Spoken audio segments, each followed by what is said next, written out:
GMA Weather, serbisyong totoo ng GMA News.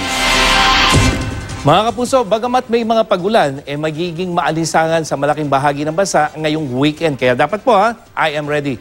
Ayon sa Pag-asa, umiiral pa rin ang high pressure area. Yan yung extension ng high pressure circulation dyan sa may Northern Luzon. Kaya walang ulan at magiging mainit. Sa datos naman ng Metra Weather, asahan na ang mas maalinsangang panahon sa ilang lugar sa bansa. Tulad dyan sa may Dagupan na aabot ng 40 degrees Celsius at dyan sa may Surigao at Zamboanga na 38 degrees Celsius ang init factor. Sa Metro Manila, nasa 37 degrees Celsius ang posibleng init factor ngayong weekend at wala tayong inaasahan na ulan.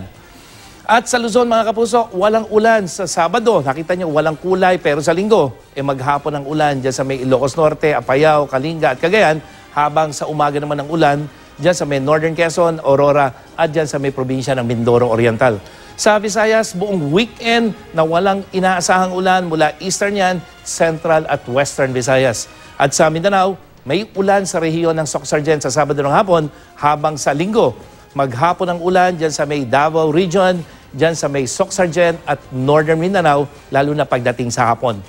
Mga kapuso, mas maagang nagsimula ang tag-init ngayong 2019 kumpara nitong mga nakarang taon. Epekto ito ng El Nino na naramdaman nitong Pebrero.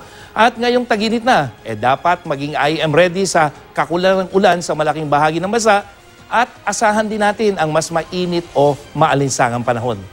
Yan ang latest mula sa GMA Weather. Ako po si Nathaniel Cruz, magplano para sigurado. I am ready. Serbisyong totoo ng GMA News.